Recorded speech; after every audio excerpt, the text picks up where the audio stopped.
છેલ્લા 3 દાયકાથી રાજ્યમાં ભારતીય જનતા પાર્ટીનું શાસન છે અને વર્ષોથી ચિંતન શિબિર યોજાય છે. પણ આ ચિંતન શિબિરમાં ચિંતન શું થાય છે, કોના માટે થાય છે? 3 દાયકાના શાસન પછી પણ ગુજરાતનો ખેડૂત આર્થિક રીતે પાયમાલ છે, દેવાદાર છે અને આત્મહત્યા કરવા માટે મજબૂર થાય છે.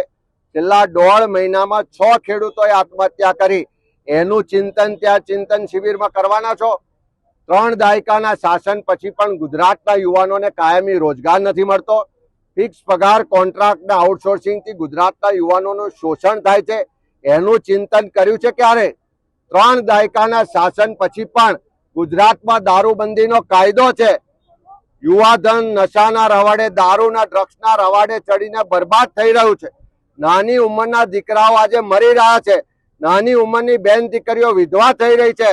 આ 3 દાયકાના શાસનની ચિંતન શિબિરોમાં ક્યારે આ ગુજરાતની બેન દીકરીઓનું દર્દ, આ યુવાનોની તકલીફ, એમનું જે ભવિષ્ય છે એની ચિંતા કરી છે ક્યારે? કાયદો વ્યવસ્થાની પરિસ્થિતિ પડી ભાગી છે. નાના વેપારીઓ પરેશાન છે, ધંધા વેપાર ચોપટ થઈ ગયા છે. ખેડૂતોના પ્રશ્નો છે, યુવાનોના પ્રશ્નો છે, સલામતીના પ્રશ્નો છે. બધી જ વર્ગ વિસ્તારના લોકો પરેશાન છે. આદિવાસી વિસ્તારમાં જાઓ તો જંગલ જમીનના દાવાઓ મંજૂર નથી થતા. આદિવાસી વિસ્તારમાં જાઓ તો એના જાતિના સર્ટિફિકેટ માટે દર ભટકવું પડે છે. ગયા વર્ષે સ્કોલરશીપનો જાહેરાત થઈ, હજુ સુધી સ્કોલરશીપ નથી મળતી. આ બધા જ પ્રશ્નો લોકો આક્રોશ કરતા હોય, અમારી જનાક્રોશ યાત્રામાં આવીને લોકો પોતાનું દર્દ રજૂ કરતા હોય. મનરેગામાં ભ્રષ્ટાચાર થતો હોય, નલ સે જલમાં ભ્રષ્ટાચાર થતો હોય, બધી જ બાજુ ભ્રષ્ટાચાર થતો હોય, પણ આ ચિંતન શિબિરમાં એની ચર્ચા કે ચિંતન નથી થતું. આ ચિંતન શિબિરના નામે નાટક થાય છે. એક એક અધિકારી એની જમવાની જે પ્લેટ હોય છે એ 2-3 હજાર રૂપિયાની ખર્ચાય છે. આ ચિંતન શિબિરનો ખર્ચનો હિસાબ જાહેર કરજો. કેટલા સભ્યો બેસે છે, એક વ્યક્તિ પાછળ લાખો રૂપિયા ખર્ચાય છે.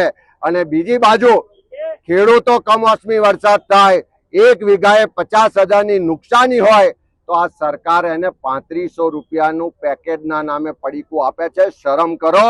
ચિંતન કરવાને બદલે ગુજરાતના ગામડામાં જાઓ, ગુજરાતની ગલીઓ પર જાઓ, ગુજરાતના રસ્તાના ખાડા જોવો અને લોકોની તકલીફ દર્દને સાંભળો તો ખબર પડશે કે તમારી સરકાર ખાડે ગઈ છે.